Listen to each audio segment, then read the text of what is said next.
Hello. Good morning po sa ating lahat. Tayo po ay magsisimula na sa ating panambahan.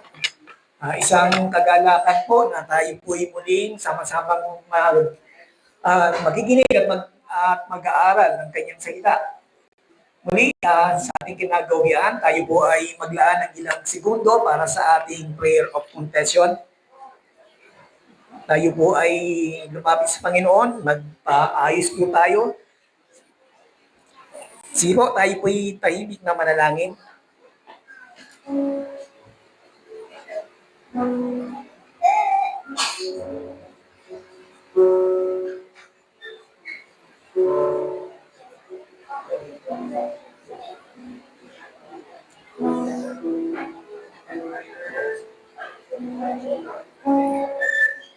Panginoon, sa umagang ito, Panginoon, muli kami lumalapit po sa inyo.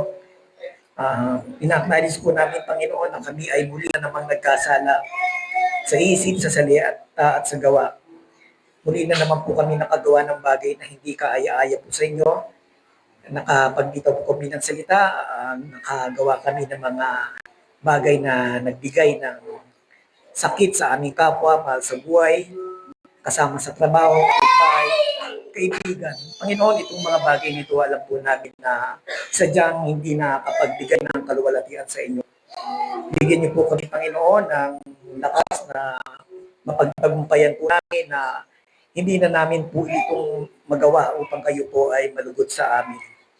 Salamat, Panginoon, dahil kayo ang Diyos na mahabagin na tunay po na nagsasaayos ng aming puso doon sa mga taong humbly na lumalapit sa inyo, nagpapatama po sa inyo. Panginoon, tunay nga po, Panginoon, na kami ay mahina kapag hindi namin kayo kasama, Panginoon. Kaya muli, Panginoon, hinihingi po namin ng kapatawaran ang mga bagay na hindi nakapagbigay ng kaluguran sa iyo. Ito ang aming samang dalangin sa pangalan ni Jesus. Amen. Sige po, inahiyan ko na po ang lahat. Tayo po ay tumayo at samahan niyo po ako sa pagbasa ng awit 103 o Psalm 103. Babasahin ko po ito mula 1 hanggang 5 lamang po. Si Yahweh ay papurihan, o aking kaluluwa, at lahat ng nasa akin magsipagpuri sa Kanya. Purihin mo sa tuwina ang banal na ngalan niya. Si Yahweh ay papurihan, o aking kaluluwa, at huwag mong kaligtaan, mabubuti niyang gawa. Ang lahat kong kasalanay siya ay nagpapatawad, at anumang aking sakit, ginagamot niya lahat. Sa bingit ng kamatayan ako ay nililigtas, at sa pinagpapala ako sa pag-ibig niya at habag. Sa sarili ang dulot niya ay kasiyahan habang buhay. Kaya naman ang lakas ko ay lakas ng kabataan. Katulad ng sa agila, ang taglay ko kalakasan. Tayo po'y manalangin. Minsan pa, Panginoon, kami nagpupuri at nagpapasalamat sa magandang buhay na ipinagkakaloob po sa amin. Salamat po sa mga biyaya na aming nararanasan.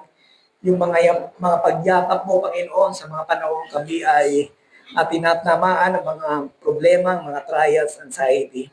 Alam po namin, Panginoon, na lagi kang nandyan, na handang yumaka po sa mga pagkakataong kami binabagabag ng maraming problema. Panginoon, sa pagkakataong ito, pinapasok po namin ang aming gawain ngayong umaga. Salamat po sa mga kapatid po namin na tunay na kumikilala ng kapangyarihan ninyo na sama-sama kami magpupuri, aawit, at makikinig ng iyong salita. Panginoon, sa pagkakataong ito, gamitin niyo po ang praise and worship team na sa pag-guide po sa amin, sa pag-alay ng awit para kayong papurihan, pasalamatan. Ganon din po ang mensahero na gagamitin po ninyo na tunay nga po na makapagbibigay po sa amin ng encouragement, ng kalakasan, at para lalo po kami maging matatag sa aming faith at mas lalo ka pa namin makilala. Muli, Panginoon, maraming salamat. Even po yung aming mga kapatid na paparating pa lang sila man, i-bless po ninyo sila. Akayin niyo po sila rito ng ligtas po, ng may ngiti sa labi upang sama-sama kami makapagpuri at makapagpasalamat sa inyo, Panginoon. Muli, Panginoon, ang lahat ng ito ay tinataas namin na may pagpupuri at salamat in Jesus' name. Amen.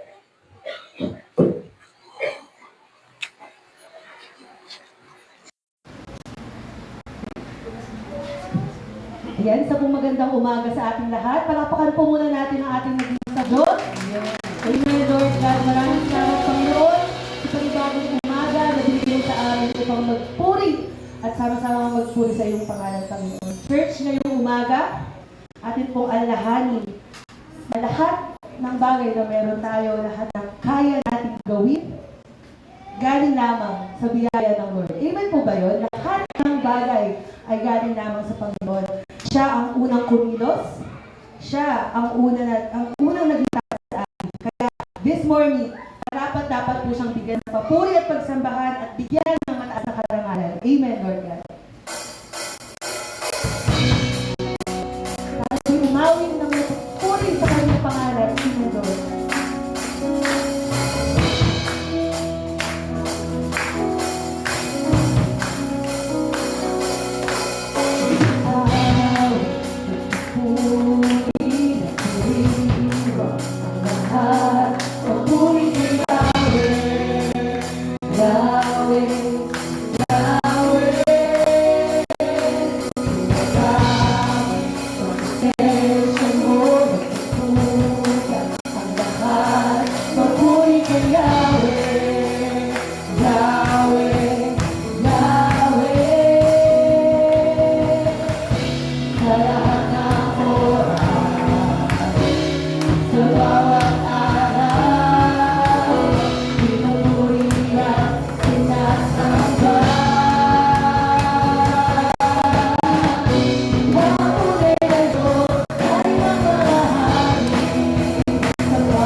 Amen, Lord God. Papurihan ka at pagsambahin ang iyong ngalan, Lord God.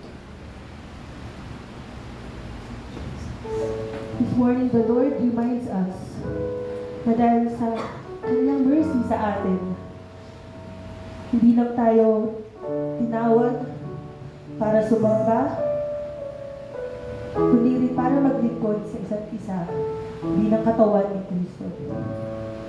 Iba-iba man yung gifts natin, may mga instrumentalists, may mga service, walang maliit or malaking bagay. Lahat yan ay galing lamang sa Kanya at para lamang sa glory ng ating Panginoon. Kaya habang inaawit natin itong kantang ito, sa iyo ay susunod.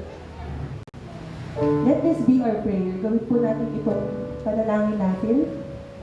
Lord, gamitin mo ang buhay ko para sa purpose mo na makapaglingkod sa iyo. Lord, narito ako. Susunod sa nais mo, Panginoon. Sa iyo, Panginoon, ay patuloy na susunod, Lord.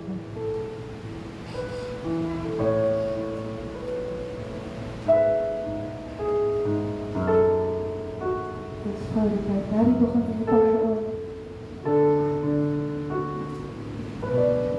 Sa iyo ay susunod, Lord.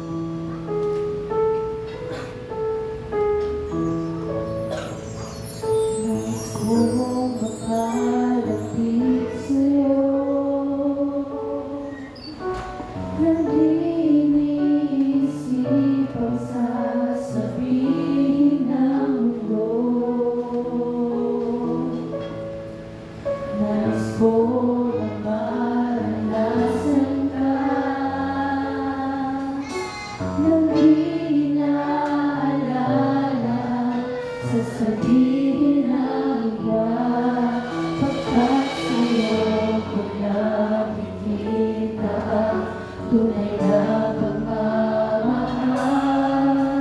at sa'yo ko na kami ang kalayaan.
Pinakamainam kong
awit ay awitin sa'yo. Oh Diyos,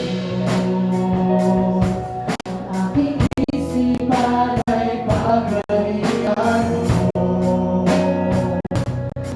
Sa aking puso ay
Ayan, isa.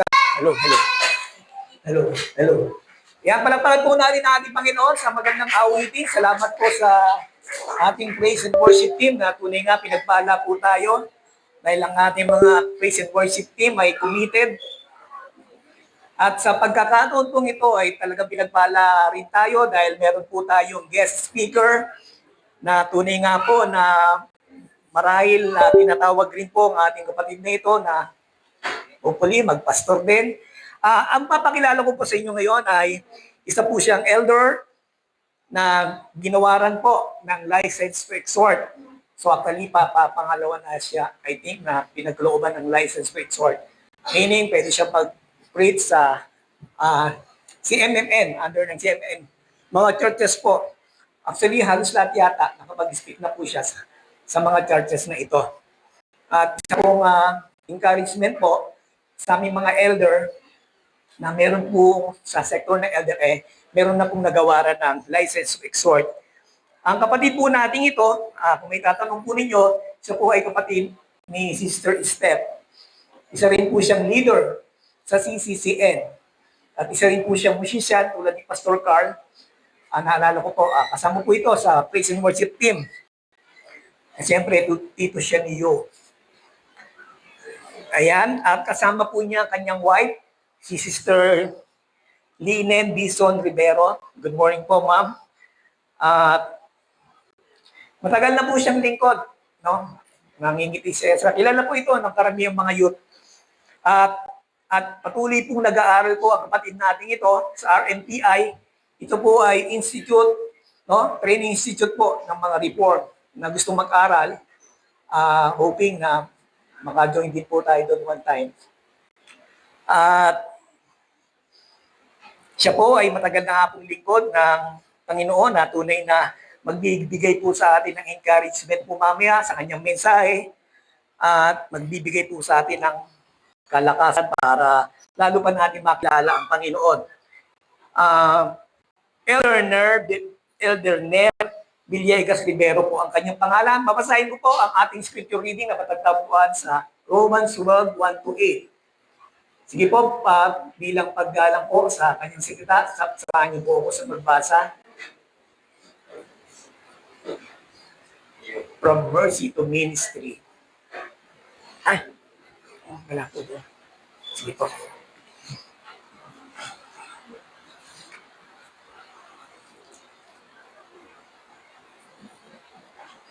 Babasahin ko po ito mula 1 hanggang 8. Sa wikang Ingles po. I appeal to you, therefore, brothers, by the mercies of God, to present your bodies as a living sacrifice, holy and acceptable to God, which is your spiritual worship. Do not be conformed to this world, but be transformed by the renewal of your mind, that by testing of you may discern what is the will of God, what is good and acceptable and perfect. For by grace given to me, and I say to everyone among you, not to think of himself more highly than he ought to think, but to think with sober judgment. It's according to the measure of faith that God has assigned. For us in one body, we have many members, and the members do not all have the same function. So we, though many, are one body in Christ and individually members one of another, having gifts that different according to the grace given to us, let us use them in prophecy, in proportion to our faith.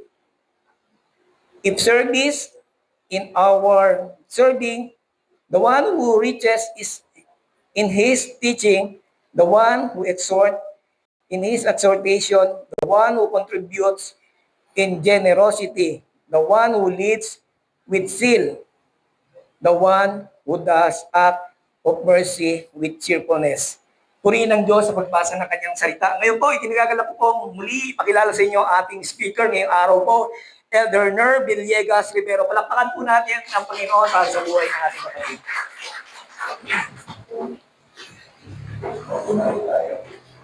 Magandang umaga po, SCC. So, ginagagala ko po na sa privilege na bigyan ng opportunity to speak on the word of the Lord. Nung nasabihan po ako ni Pastor Cam na mag-preach about Christian service, so napalukbang ako dun sa gano'ng katagal na ba ako nagsiserve. As kanina nabanggit na age reveal tuloy kami ni Ezra kung gaano ko na.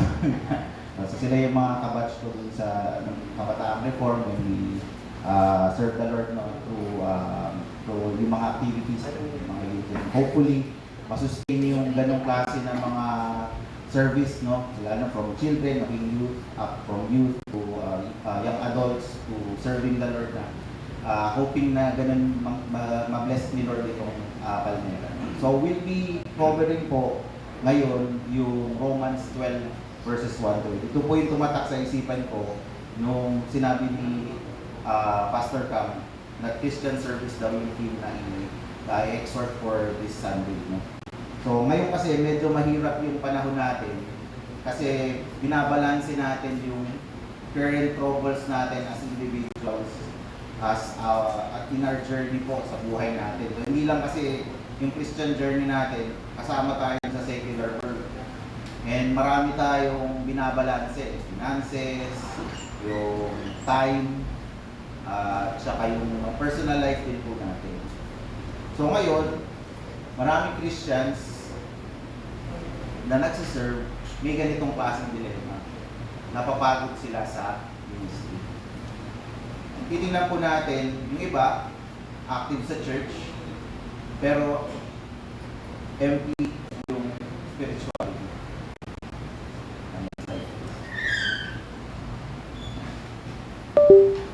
Meron din, present naman sa ministry, pero absent naman yung joy. And meron, lagi nagbibigay, pero pakiramdam nila, ubus na sila. So para tayong mga cellphone, na 1% lang yung battery, pero naka-on yung mobile data, naka-on yung Bluetooth, naka-on yung Wi-Fi, naka-on yung NFC. Naglalaro pa rin kung anong games na meron, at saka nag-video ko lang kasi. So, pero alam na natin na pasaid na yung energy. So, ang call po doon, kapatid, sagat ako. Minsan ganyan din yung Christian service po natin. We keep on serving, pero we keep on giving, we keep on sacrificing. Pero disconnected po tayo sa very source of grace na nagsusustain sa atin. So dito makikita po natin yung tamang Christian perspective na pag nagsiserve po tayo, hindi para sa sarili po natin, pero para sa ikalulugod po ng Diyos sa buhay natin. Hindi po tayo nagsiserve para manggapin po tayo ng Diyos. Hindi po tayo nagsiserve para mas mahalin tayo ni Lord. Hindi tayo nagsiserve para bayaran si Jesus. Tapos na po kasi. Kasi meron tayong misunderstanding usually, no? Kasi nagiging works-based yung perspective po natin sa pag-serve. Nag-serve ako, ma-serve ako, para meron akong pambayad kay Jesus. So nagiging ganun. Nag-lead to sa exhaustion saka yung burnout natin. No? Minsan nagiging heavy toll sa buhay natin na, kailangan kasi ito yung gagawin ko para mas makakontribute ako dun sa salvation. Pero dapat ma-align po natin sa tama yung perspective po natin. Christ paid it all. Tapos na po yung salvation sa puso. And we are already accepted.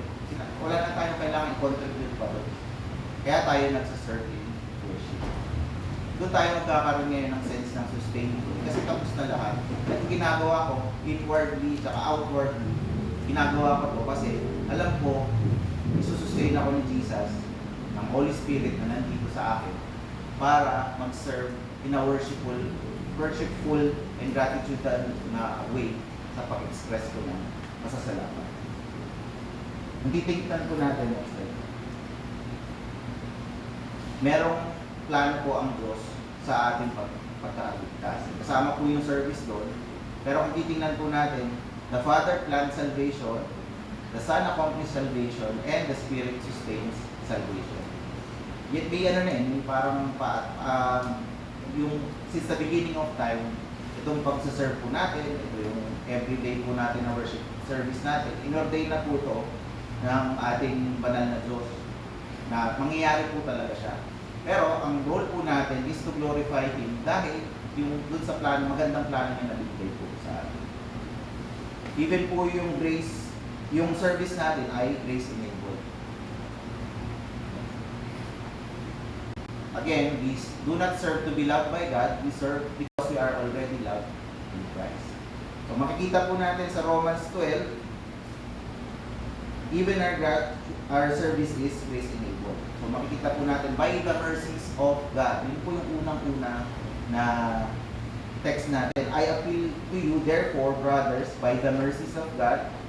Ibig sabihin po ng therefore, sa precedent po, since Romans 1 to 11 na chapters, regarding service po yung minimension doon. Ito na po yung parang pang-conclusion. Meaning, yung service po is not the root of salvation. Ito po yung fruit of salvation. Kasi kung root siya, lahat po tayo magpapakahirap araw-araw para maligtas tayo. Yun yung pattern ng mga Catholics. Alos lahat ng ibang mga denomination na hindi Christian. Kasi ina-acknowledge nila, kailangan meron akong gawin para maligtas ako. Pero tayo, as true Christians, kinikilala natin, lalo na yung five solas natin, na solus Christus. But in Christ alone. Doon naligtas na tayo, wala na akong contribute. Kaya, doon po pumapasok ngayon yung text po natin. No? Hindi tayo nagsiserve para maligtas, nagsiserve po tayo dahil iniligtas na po tayo. So dahil dito, ito po yung tanong natin ngayong araw na ito. Sa anong kaparaanan tayo tinutulungan ni Kristo para maglingkod ng may kagalakan ng hindi mabigat sa puso? Medyo mahaba. So i-English na lang po natin para mas mabilis. Yung, how does Christ equip us for joyful service? So yan po yung makita po natin dun sa text natin from verse 1 to verse 8 ng Romans 12. So how does Christ equip us for joyful service? Una po, Christ sustains our surrender. Si Kristo ang dahilan kaya naihandog po natin yung sarili natin. Sabi po ni Paul dun sa Romans, ialay niyo ang iyong sarili bilang isang handog na buhay, banal at lugod-lugod sa Diyos. So sa Old Testament po, yung sacrifice na ito ay pamimitan ng patay na alay. So i-contrast lang po natin. Ano po ba yung sinasabi dito na Romans, no? Banal na handog. So next slide, makikita po natin. Nung Old Testament po kasi, para ma-appease po si Lord, at merong mga tanggal po yung galit niya, meron silang mga works-based na kailangan gawin na penitensya. And also, may animal sacrifice. Check ko lang po, nung nag-aaral po ako sa Bible School, lalo na nung sa Introduction to the Old Testament, pinabasa po sa amin yung mga kada libro, Genesis, Exodus. Ang pinakamahirap po sa akin na binasa sa buong Old Testament is si Leviticus. Inis na inis po ako nung binabasa ko siya kasi puro mga ritual. Kung titingnan niyo po, pag meron kayong kasalanan, ito yung karampatan na alay, tapos yung saserdote ng ng templo, kukunin po yung taba, ilalagay dito, yung tubo, ilalagay dito, i-splash nyo sa isang part. Puro ganun yung mga nakatext sa Leviticus, ilang verses yun. So kumbaga kung ako, ang dami pa yung ritual nun, para lang sa isang maliit na kasalanan. Tapos, ang makikita nyo pa doon, generation by generation pa, iba pa yung tapos wala kayong ligtas, kung mayaman kayo o mahirap, kung hindi kayo makapag-aalay ng baka, o hanap kayo ng kalapate, yung kalapate papatayin. Pag di kayo ganun pa rin kayo mahirap, maghanap ka ng grade. So, may hierarchy pa. Long story short, yun yung sacrifice na hinahanap sa atin. Pero ngayon, dahil naniniwala na tayo kay Kristo, nabigyan na po tayo ng new covenant. Hindi na po natin kailangan yung mag-alay week after week para sa mga kasalanan natin.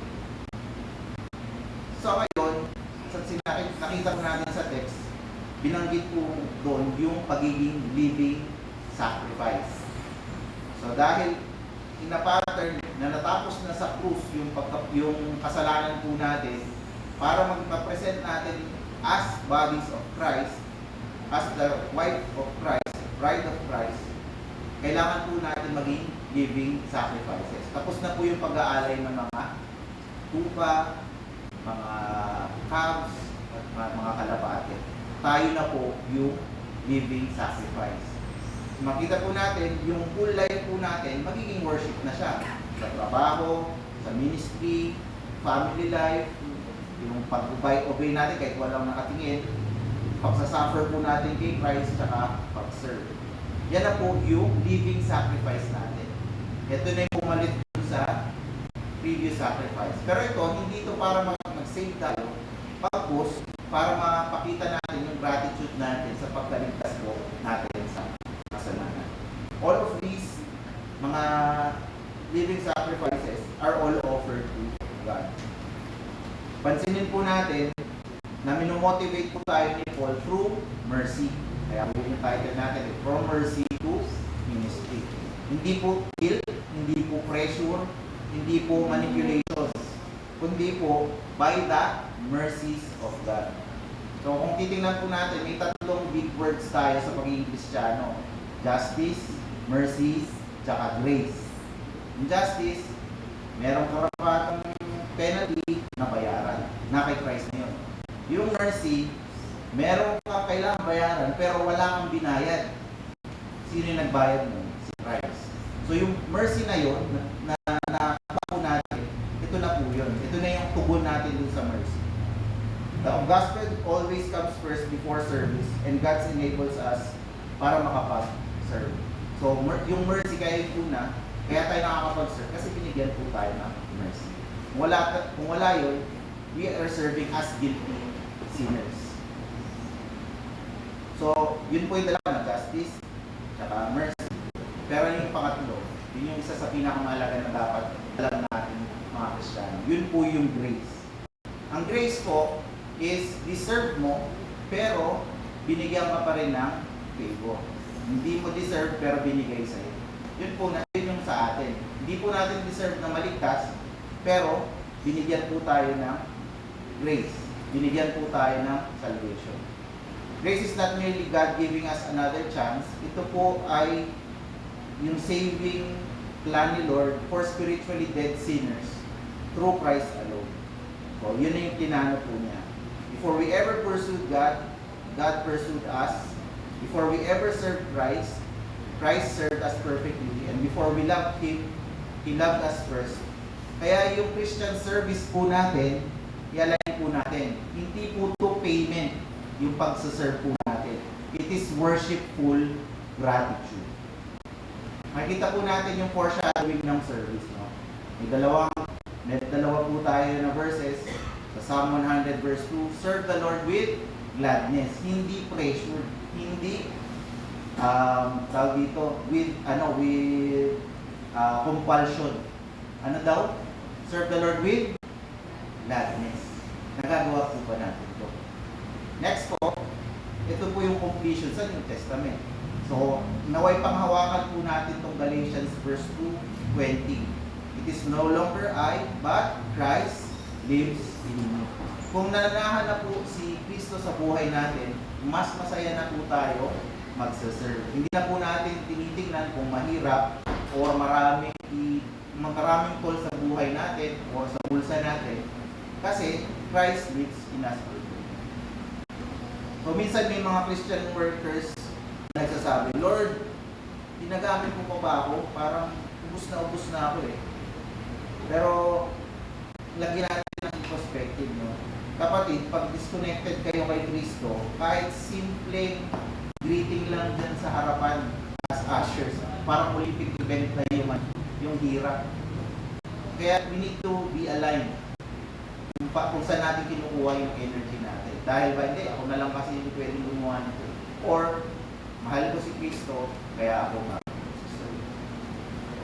makita po natin, Paul says, do not be conformed to this world. Next slide please. Makita po natin na Sa world, ito po yung sinasabi, binabanggit, saka pinapakita sa atin. Protect your comfort. Prioritize nyo yung sarili ninyo, saka serve only when convenient. Pero sinabi dun sa text natin kanina, be transformed by the renewing of your mind. The gospel says Christ gave Himself fully for you. Kaya we need to transform ourselves, no? Next slide, please. We need to be transformed through the Word, through the Holy Spirit, and abiding in Christ. Sa atin alone, hindi natin kakayanin yung mga burdens natin sa ministry, burdens natin sa pagbalanse sa personal lives natin, tapos magsaserve sa ministry, kung wala yung power ni Christ sa buhay mo. Kailan kayo last na nag-devotion? Kailan kayo last na nagkaroon ng quiet time? Kung doon pa lang, tapos nagsaserve kayo, hindi nyo nagawa yun, may question mark na. Ano yung nag-fuel sa'yo na mag-serve? Kung hindi mo nakuha yung intimacy kay Christ na mag-serve ka. Kasi kung walang intimacy, serving just out of compulsion yung ginagawa. So hindi sapat ang ministry without intimacy with Jesus. Maraming mga church ngayon nakapro-produce ng mga exhausted servants. Minsan yung ministry nagiging attendance na lang tungkol sa, hindi ako yung schedule din. Hindi, nakaka-pressure kasi ako na lang yung natira. For performance based, ako lang naman magaling. So may mga ganong instances. Pero hindi tayo tinawag para maging spiritual robots. The church does not merely need workers, the church needs worshipers. Mga kapatid, rest in Christ's finished work. Bago po tayo mag-pour out, bago po tayo mag-engage sa service, sit first at the feet of Christ. I-align muna natin yung puso natin. Kasi kung magsaserve ka na kagad, hindi align yung puso mo kay Kristo, ubus ka kagad first day pa lang. We are engaged hindi na maging happy lang tayo pag naging Kristiyano tayo. Tapos pag nawala yung happiness, tapos na. We are called to suffer with Christ and carry our cross. So dahil alam na po natin that Christ sustains our surrender, many cases na papabayaan natin na as surrendered servants, nagiging prideful servant naman tayo. Yun po yung binabago, saka binibigyan ng perspective ng second point po natin. After sustaining our surrender, Christ shapes our submission. Si Kristo ang dahilan kaya mapagpakumbaba tayong mag-lingkod. Hindi tayo prideful servants, humble servants dapat po tayo. Tingnan po natin sa verse 3, sa English, do not think of yourselves more highly than you ought to think. Sa Tagalog, huwag niyong pahalagahan ang inyong sarili ng higit sa nararapat. Pakaisipin ninyong mabuti ang tunay ninyong katayuan ayon sa sukat na pananampalatayang pinagkaloob ng Diyos. Hindi po tayo tinawag para malaki pag nagsiserve po tayo. Binigay sa atin ano ba yung nararapat, and yun yung value na kailangan po natin i-uphold. One of the greatest dangers po sa ministry is pride. Pero meron pong isa pang danger, yun po yung insecurity. Pareho po kasi itong self-focus. Pride, focus ako sa sarili ko. Galing ako eh. Ako na lang makakagawa nito. Lahat ng nandito sa church, walang makagawa nito. Ako lang. Kabaligtaran naman, yung security. Ganun din. Hindi ko magagawa yan kahit ako yung tinawag. So yun yung two sides of the same coin. The proud servant says, ako ang pinaka-importanting dito. Tao dito. Hindi gagana yung church pag wala ako. Yung insecure servant naman, nagsasabi, wala akong silbi. Hindi kaya ng powers ko yung mga binibigay sa akin mga tasks. Pero grace redirects us into looking into Jesus. Yung doctrines of grace, dinidestroy po niya yung boasting. And yun pinapahawakan natin sa faith po natin ngayon. So if salvation is by grace alone, through faith alone, and in Christ alone, Do we have anything to be boastful about? Wala naman tayong contribution sa pagka-ligtas po natin. Wala tayong pwedeng maging kapag malaki. Lahat tayo servants. Lahat tayo niligtas. Walang nakapag-ambag doon na maligtas tayo. Si Kristo lang. Kaya sino yung iboboast natin? Si Christ lang po yung iboboast natin. Even our gifts come from God. So, yung mga nasa worship ministry, yung merong for administration, merong gifts regarding sa pakikipag-usap sa mga bata. Lahat po ng gifts na yun coming from our Lord God. Sabi ni John Calvin, every good in man flows from God's mercy. Therefore, yung ministry po natin is stewardship. Hindi po self-glorification. Binigay sa iyo yan, make most out of it, glorify God dun sa binigay sa iyo. Kailangan po natin maset yung tone na ito si God, ito tayo. Pag magsaserve po tayo, kailangan ma-ensure natin siya yung mataas, hindi po tayo. Paano natin ito ma-reconcile? Sa Old Testament and New Testament, may nabanggit din po dito. Sa Micah 6:8, walk humbly with your God. And sa Philippians 2 verse 3-5, in humility, count others more significant than yourselves. We are one body in Christ. Actually, yung 3, yun yung more on humility. Yung 4 and 5, bakit siya napasok dun sa shaping our submission? Kasi hindi tayo called individually. We are called collectively as one church. Kung hindi mo humble yung sarili mo at mas mataas ka, hindi magiging body yun. Parang pointed spear or pointed triangle siya. Hindi siya yung parang circle na lahat co-equal in the ministry of the church. Minsan may nagsasabi na ministry workers, pag hindi sila napasok dun sa lineup, kunyari sa worship, o kaya hindi sila napasok dun sa activity, Lord, baka hindi na nila na-appreciate yung calling ko. Baka kapatid, i-check nyo yung sarili nyo. Baka hindi ka talaga tinawag sa spotlight. Lahat naman tayo hindi tinawag sa spotlight kasi ang dapat mas spotlight lang si Kristo sa buhay natin. Baka ang calling nyo ngayon is yung chair ministry. So baka yun yung calling natin. Kasi minsan, ang pinaka-totoo na ministry is yung ministry ng sanctification. Pag nagsaserve po tayo, kasama yung katabi natin sa upuan ng mga kapatiran natin. Doon tayo nagiging mas effective as a church. Kesa individually natin na pinapakita natin sa pedestal yung kagalingan po natin. Paul compares the church to one body. Titingnan po natin different members, different functions, pero one Christ. May iba-iba tayong roles eh. Hindi naman lahat pwede maging preacher. Hindi naman lahat pwede maging singer. Hindi lahat pwede maging leader. Eh kung lahat ng leader, lahat nandito na. Wala nang tao dyan. Kanina kung lahat singer, nandito lahat. So meron tayong roles to play sa pag-serve natin kay Kristo. And salamat sa Panginoon, kasi imagine niyo na lang kung lahat worship leader, sino mag-click ng PowerPoint? So, sa ngayon, sa buhay po natin, yung social media, medyo binibigyan po ng ibang tono yung ministry. Nagiging celebrity Christianity na. Uy, kakala ko yung pastor na yun. Diba? Nakapanood ko siya sa YouTube. O kaya napanood ko siya sa Facebook ng mga reels. Kilalang pastor yun, di ba? Kaya kilalang preacher siya. So feeling natin, pag maliit yung platform natin, kung church lang kami, hindi nga kilala yung pastor namin, maliit yung impact natin. Mga ganun, may mga insecurities na nabuo. But in God's kingdom, faithfulness matters more than visibility.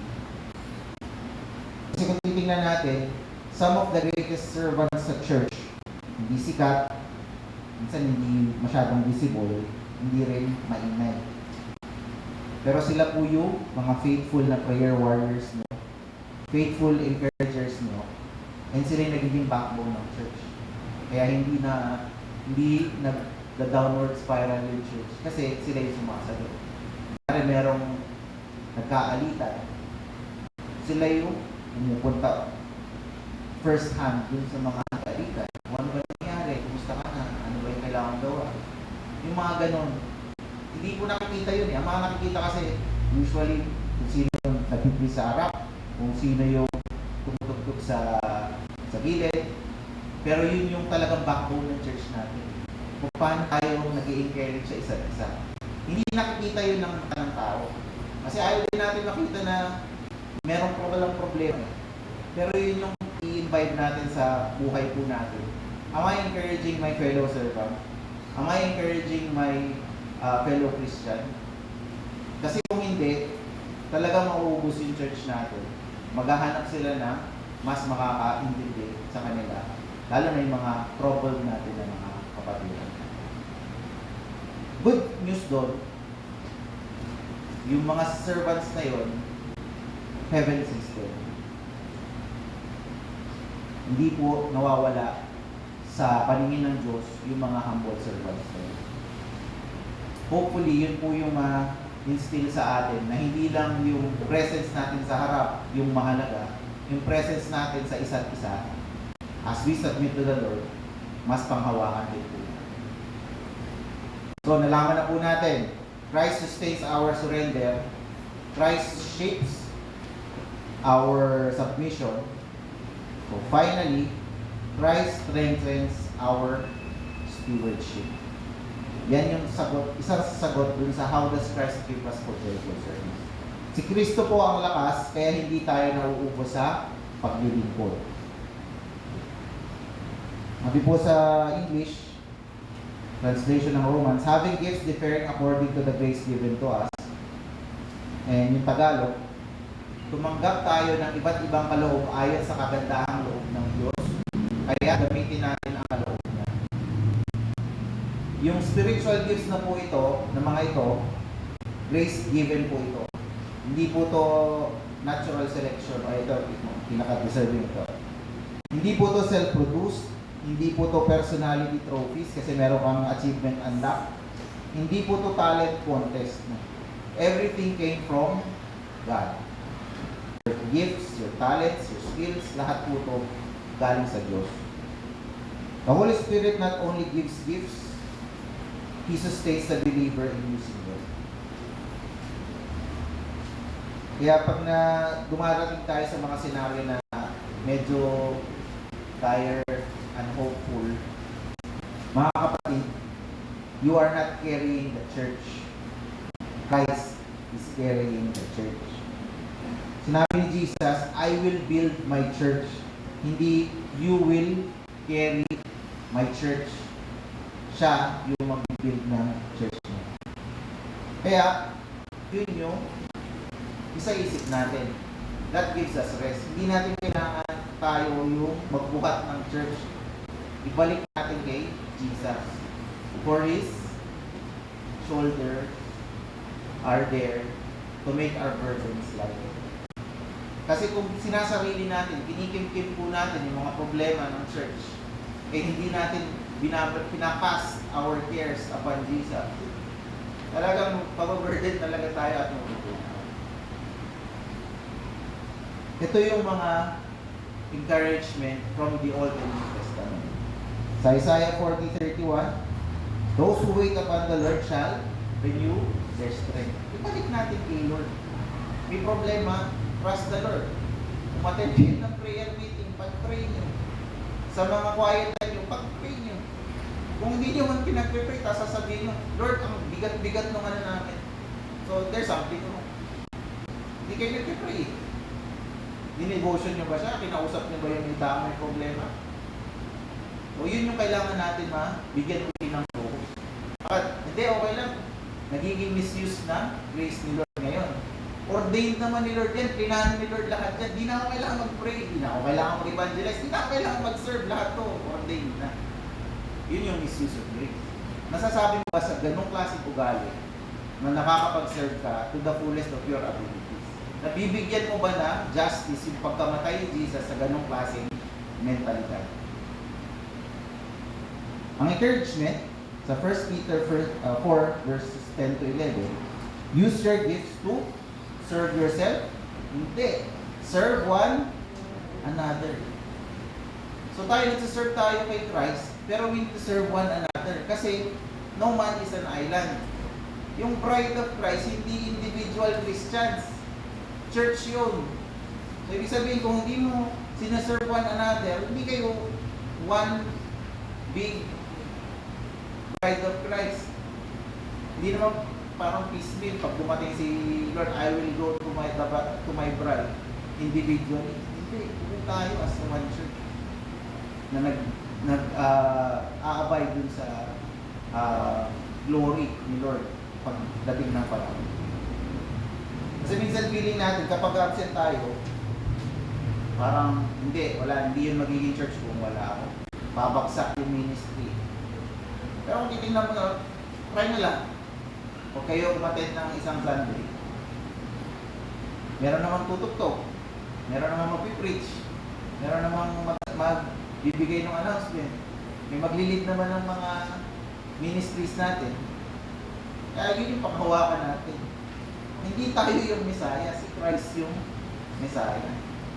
I-align natin kung ano yung meron tayo para mapakita natin sa Messiah na ano ba yung naging worth no pagligtas niya sa atin. May Savior na. Si Jesus yun, hindi tayo. Kaya makita natin, meron mga gifts na talagang nandyan. Paano tayo magagamit ni Lord dun sa mga gifts na yun? Nilistahan ni Paul actually dun sa Romans, around dun sa verses 6 to 8 na yun. Meron gifts of teaching, gifts of service, gifts of exhorting, gifts of giving, gifts of leading, saka gifts of mercy. Meaning, every role matters in the body of Christ. Hindi naman ipapangkitin niya kung walang silbihin. Alin ka dyan?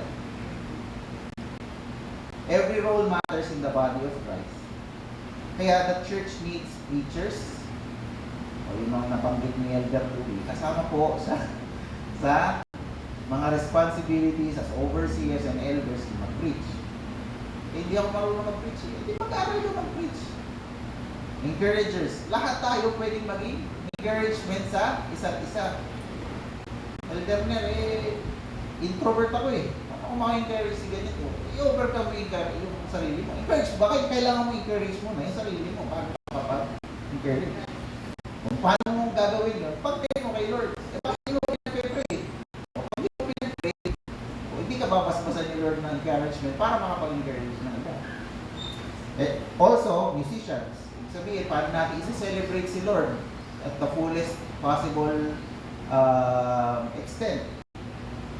Meron din mga helpers, yung mga nag-aayos dito sa church after natin mag-worship service. Hindi small task yun kasi kung hindi yan, palagi na lang hindi maayos yung church natin. Kasama din yun as a lead ng church. Prayer warriors. Lahat tayo pwede maging prayer warrior. Kasi we're called to pray. Jesus taught us how to pray. Pag-pray natin yung isa. And generous givers.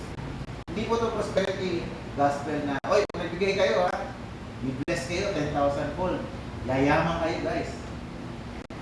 Generous givers should be coming from the heart. Kaya nga generous giver, hindi yung compulsive giver or kung merong nasa back ng isip niya na intention na giver. Hindi, pag binigay ko to, 10,000 daw yung binigay ko, 100,000 yung babalik sa akin kasi babalik lang. Nagpo-compute ng ganun. Generous giver ba yun ganun? So yun yung kailangan natin makapture. Makikatulad sana tayo nung babae dun sa temple na walang-wala na siya, binigay niya pa rin. Yun yung generous giver. Walang-wala ka na, nagbigay ka pa. Pero walang bigatan sa puso. Paul says, we need to serve diligently and cheerfully. Hindi bitter, hindi pilit, hindi yung magsaserve ka nga, pero sasabihin mo na sa isip mo, ako na lang palagi. Ako na lang kasi pwede dito eh. Ako na lang natira. Iniwan na ako lahat. Kung ganyan isipan natin, let's pray to God na i-renew yung mind natin. Because grace-filled hearts produce joyful service. Kita po natin that many Christians burn out because they minister without abiding in Christ. Pinapalik ko lang po ulit, nire-remind ko po kayo. that ministry without communion with Jesus Christ becomes very exhausting. Doctrine without devotion becomes cold. And yung Reformed theology, mas lalong nagpo-produce ng arrogant debaters kaya sa ma-fulfill yung mission natin to call out the lost. Mas nilalayuan tayo. Kasi una kagad, mali yan. Ito kayong doctrine ng paano tayo nilalayuan? Ang dapat ma-produce, humble worshippers, joyful servants, tsaka Christ-exalting churches.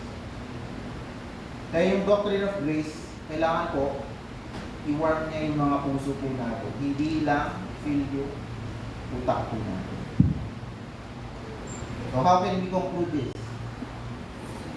How does Christ equip us for joyful service? So sinagot po ng tatlong points po natin kanina. Christ sustains our surrender. Christ shapes our submission. And Christ strengthens po yung ating stewardship.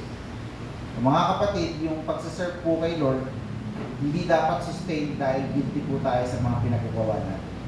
It should be sustained by grace. And yung gratitude natin sa pagpasalamat kay Jesus na siya na yung umako ng kasalanan natin sa krus ng Kalbaryo.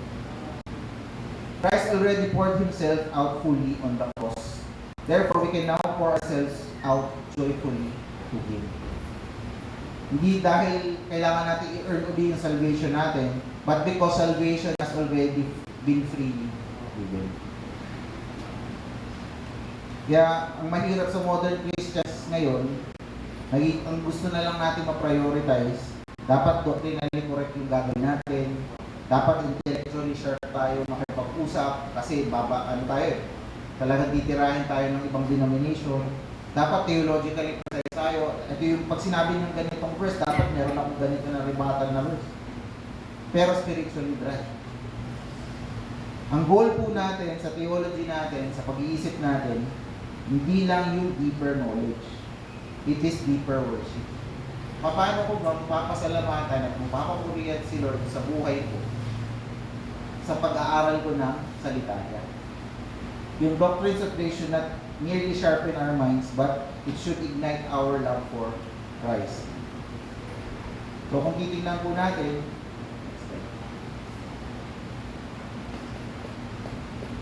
ito yung dalawang paradigms of ministry. Dapat po dun tayo sa may kanan. Ito yung gusto ng mundo sa kanibang denomination. Performance-driven na ministry. May guilt, may pressure, kaya kailangan ng self-reliance para mag-serve. Ang nasa isip, I must earn God's favor. Pero ito nangyayari, nagkakaroon ng bitterness and insecurity pag hindi na-fulfill yung mga gusto natin mangyari. And nag-lead siya ng spiritual burnout. Pero yung grace-driven ministry, it comes from mercy, it comes from gratitude, and nagkakaroon tayo ng spirit reliance. Lord, kulang ako, kunan mo ako. Tapos, mararamdaman natin that we are perfectly loved. Kasi yung mga pagkukulang natin, pinupuno ng kapwa natin na kapatiran.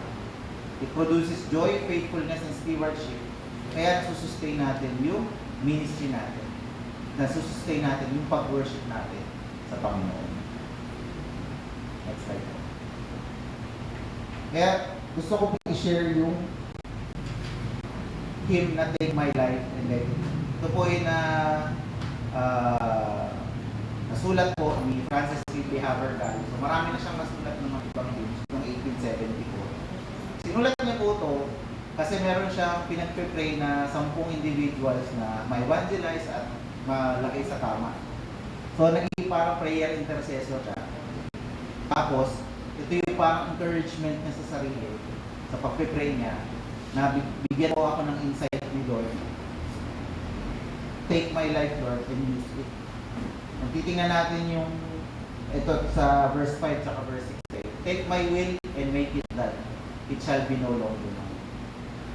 Kailangan i-submit natin yung sarili natin kay Lord para makapag-serve.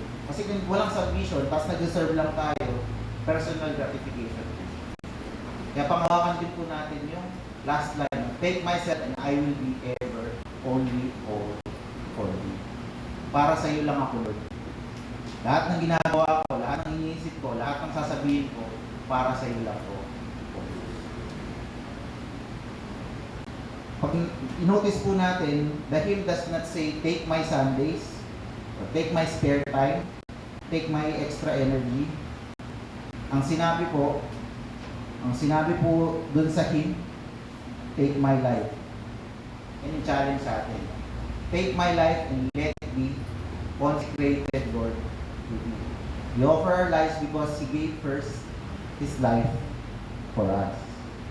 Sinabi rin po, take my hands, take my voice, take my silver and gold, take my intellect, take my will. Mga kapatid, yun po yung true worship. Hindi po partial Christianity. Whole life surrender po ang pagsaserve kay Lord. Ang beautiful thing po dito, God never asks us to offer ourselves to earn grace. We offer ourselves because we already received grace. Nire-remind po tayo that before we ever serve Christ, Christ first served us because we surrendered our lives. He first gave His life for us. So when ministry becomes tiring po, nakakapagod na, talagang pasan na natin yung buong problema ng church at ng mga ministries. When serving becomes unnoticed, di naman ako napapansin na ako yung gumagawa nito. When holiness becomes difficult, do not merely look at your performance. Let's look to Christ. Because sustained service does not come from guilt, it comes from gratitude. The secret to lasting ministry is not willpower, but the deeper wonder at the gospel. Pag nagwa-wonder tayo sa gospel, yun yung pinapa-iral po natin sa isipan na pag-aralan natin sa ating mga Bible studies, sa ating daily devotions. We become more like Christ. Nafe-feel niya yung mga katawan natin at isipan natin. Now, what needs to be done, what is God's will for us? Kaya makakapagbigay tayo. Kaya makakapag-serve tayo. Tandaan nyo, only filled hearts can overflow. Hindi mag-overflow yung blessing kung ikaw, feel mo, hindi ka blessed. Kaya paano ka mag-bless? Pray for it. Hindi necessary pag nag-pray ka, bless ka. Pero, submit to the will of the Lord para mag-overflow sa inyo yung blessing. The same grace that saved you is the grace that will sustain you. So, let us serve joyfully and love faithfully. So, church, let's keep on serving, keep on loving, let's keep fighting sin, and keep using our gifts. Let's keep pouring ourselves to Christ. And every morning, we can say, from mercy to ministry, Lord, take my life and let it be yours. Manalangin po tayo.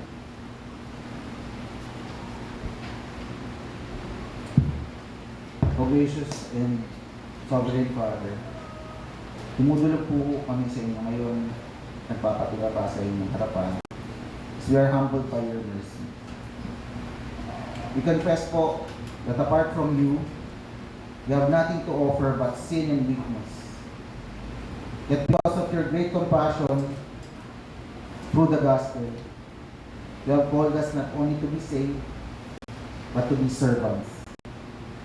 Lord, sa binasa po namin sa Romans 12, turuan mo po kami na i-present ang aming mga katawan as living sacrifices, holy and pleasing sa inyo. Protektahan mo po kami sa pag-serve out of guilt, out of pressure, out of pride, out of performance. I-renew niyo po yung mga minds namin sa araw-araw so that our service would flow from worship and not from exhaustion. Our service would flow from grace and not from striving. Father, palakasin mo po kami, lahat ng mga servants dito, Lord God. Dun sa mga nafe-feel nila na hindi sila nanonotice, remind them, Lord God, that their labor is for you and that labor is never in vain. Sa lahat po, Lord, na nawawala na ng passion, rekindle in them the joy of salvation, Lord God. Let them feel compassion, Lord God. keep us from jealousy, keep us from bitterness in the ministry. Help us, Lord God, remember that every gift comes from you and every role in this body matters because Christ is our head.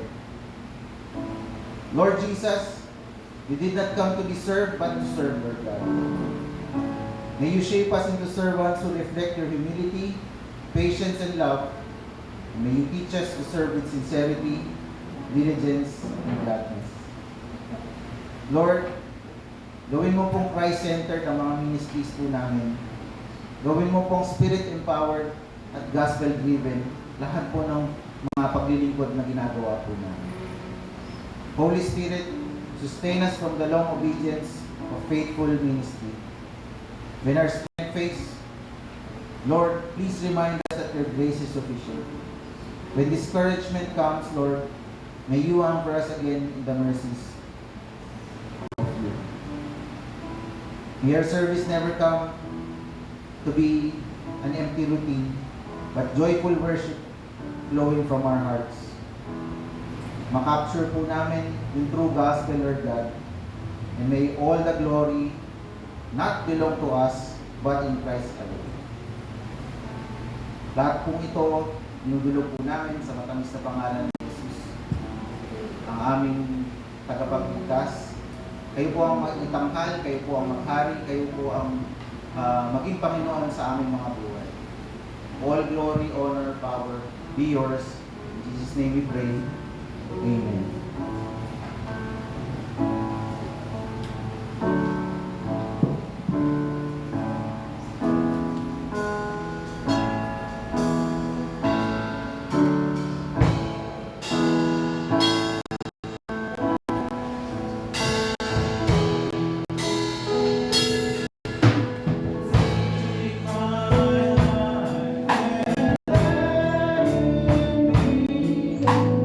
God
puri ng Diyos sa magandang awitin at sa magandang mensahe. Salamat, Elder Nair. At muli, pinaalala naman po tayo ng mensahe ito na inaiya po namin yung mga kapatid namin na may gift. At maalala po niyo yung po sa day po natin, libre po ang towel at palanggana kay Pastor. Ang mga willing po, no, mag-join po sa ministry. Marami po tayong ministry, no? Kung saan inaakala ninyo, hindi niyo pa sa kanta, sa teaching, yun po, medyo kinukulang po tayo sa teacher po. Kung meron po kayong dito sa pagtuturo, makipag-ugnayan naman po sa leader po para mapunan po natin yung kakulangan sa ating mga guro po. And then, sige po, tayo po ay dumako na sa ilang mga announcement. Isang pagbati po, maligayang pagbati po kay Ria Nagbuya at Mr. Dina Boloan at sa flower offering. Salamat po kay Gaps ay Tapos Family. Ayan, salamat po. Muli, pinapaalalahanan ng lahat kung sino pong gustong mag-handog ng sariwang bulaklak. Lumapit lamang po sa consistory po para may schedule po kayo. Ayan, salamat, Elder Nair at Sister Nino sa aming invitasyon. At yun po, dagdagan po natin yung ating nalikom na salapi para po sa ating renovation na gagawin sa comfort room po ng mga ladies po. Hoping na madamay na rin sa boys.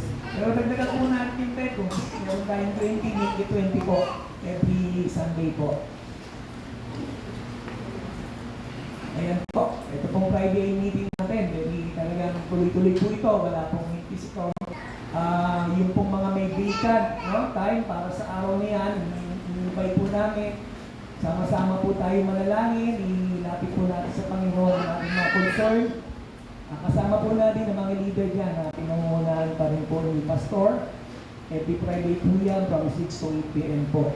Dito po sa simbahan.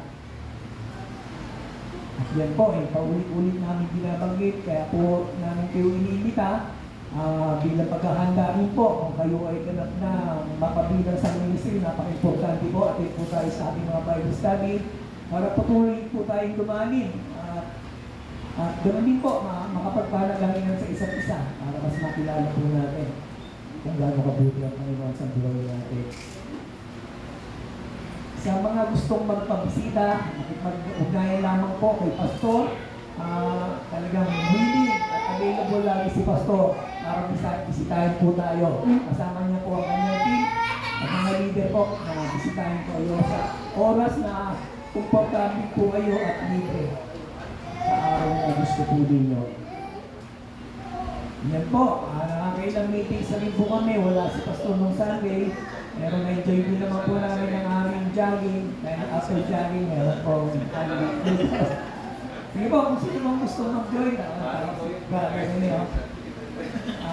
po, kung yung po kayo po ay talagang para naman lumikit ng tiyan natin, gagayin namin ni Brother Arnold, lumikit na po ang tiyan. Sa ilang ikot lang na pag-jogging. Malaking bagay po yan para mas mapag-fellowship po ang mga katatayan po. Siyempre, meron din po yung gawain po ang Nest and Ladies for Christ. No? Every first Sunday of the month yan, mag-isang oras yan, once a month lang naman po ito, joint fellowship po ito, pero magkaiwalay na kwarto, pwede doon, pwede dito. So attend po tayo, malapit na po yan ha, every first Sunday of the month lamang naman po ito. Ililid po kayo ng pastor, sa mga kabayan naman, ililid po kayo ng Sister Mandol, Sister Penny po, para sa Bible study nyo. Ayan po.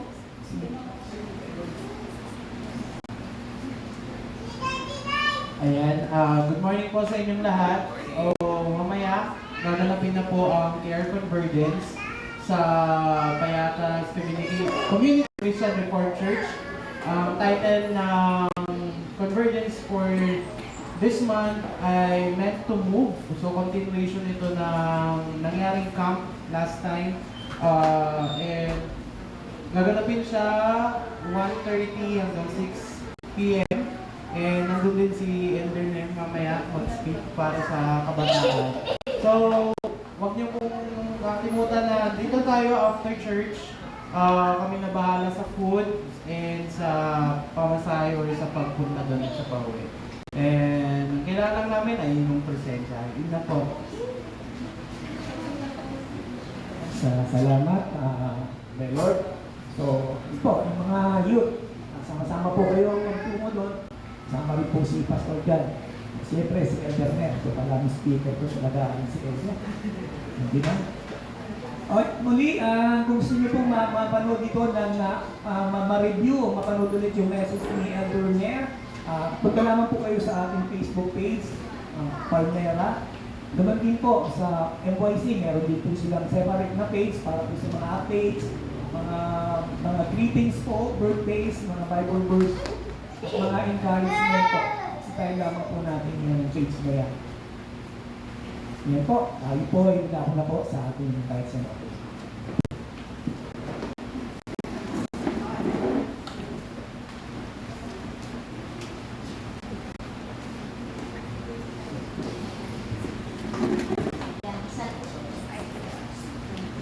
Salamat po sa Panginoon. Salamat sa Panginoon, no? Salamat, Elder Ner. Talagang napakabuti ng ating Panginoon po. Talagang yung mercy and grace, sabi nga, napakasagana. Ang kabag ng Panginoon sa atin. Tunay nga na napakabuti ng Panginoon. Bakit tayo nandito sa umaga nito dahil sa kabutihan ng ating Panginoon. Para tayong attitude check, no?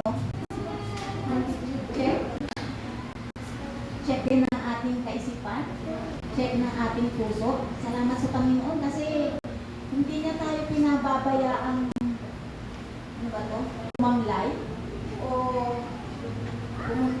pumanig sa iba't ibang lugar. Pero mabuti ang Diyos. Talagang mabuti ang Diyos na lagi na tayong ginagabayan. Kahit na sa bawat mensahe, encouragement, review, lahat yun, salamat sa Panginoon.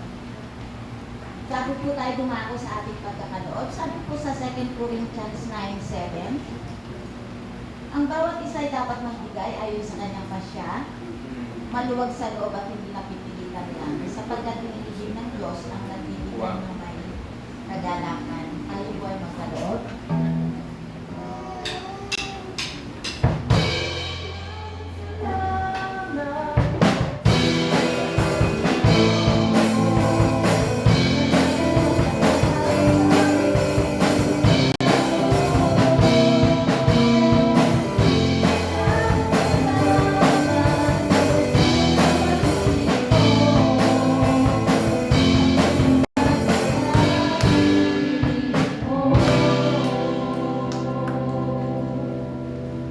Tayo po'y manalangin. Salamat, Panginoon. Salamat po sa inyo. Tunay na po na lahat ng bagay na mayroon kami ay galing sa inyo. Hawa po ay nakita mo yung kagalakan, Panginoon, sa aming pagkakaloon. At patuloy din namin, Panginoon, na panalangin. Ang mensahe mo po sa amin sa umaga po ay patuloy, Panginoon. Patuloy na mamusak sa amin ng iyong salita, O Diyos. Ang biyaya mo ay sakat sa lahat ng aming pangangailangan, sa lahat ng sitwasyon na aming pinagdadaanan. Ikaw ang Diyos na siyang sumasama sa amin at nagsusustain sa amin. Maraming salamat, Lord. Salamat din po namin ang mga kaloob na ito ay inyong pagpalain na maging kasapatan sa mga ilangan ng iglesia, maging kaparaanan upang ang iglesia ay makatulong sa iba. Muli, O Diyos, pinupuli ka namin, niluluwalhati ka namin sa pamagitan ng mga kaloob na ito. Salamat po in Jesus' name. Amen and amen.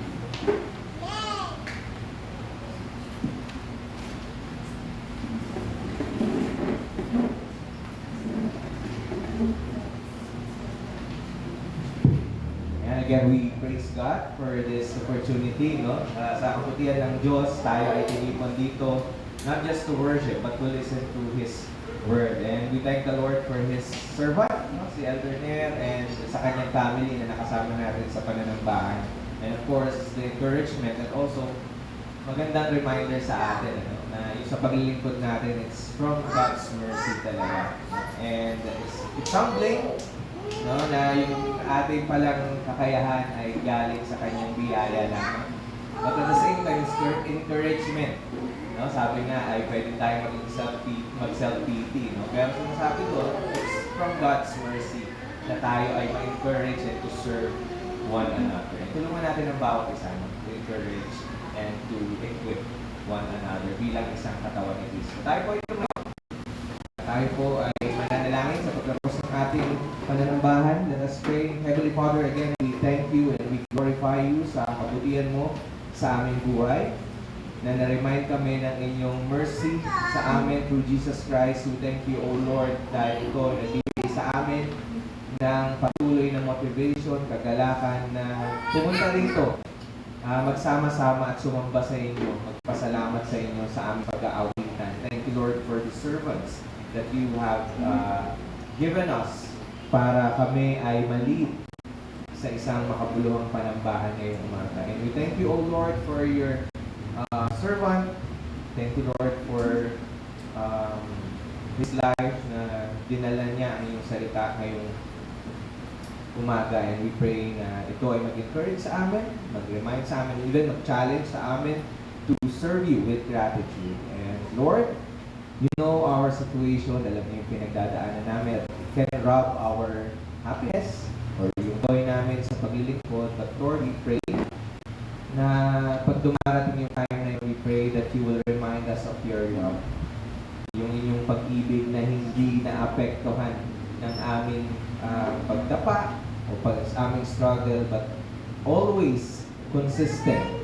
Dahil yung pag-ibig mo na yun ay binigay mo through Jesus Christ, our Lord. Nawa, i-motivate mo kami to serve, not because of our own strength, but because of your grace na pinagkaloob mo sa amin. Thank you, Father. We glorify and we honor you. And we pray also for our loved ones, sa aming mga kapatid na magdiriwang ng kanilang kaarawan. We pray for your blessing kay Rian and kay Gina. We pray that you will continue to be with them, remind them of your faithfulness sa kanilang buhay. And all of us, Lord, we pray that you will continue to be with us sa mga gagawin namin ngayong week, sa mga pagdidesisyon na namin ngayong week, mga pagdadaanan namin. We pray that you will continue to remind us of your presence sa aming mga buhay. And Lord, we also acknowledge our loved ones, our brethren, na maaaring nangangailangan ng inyong kagalingan. We pray for your healing for them.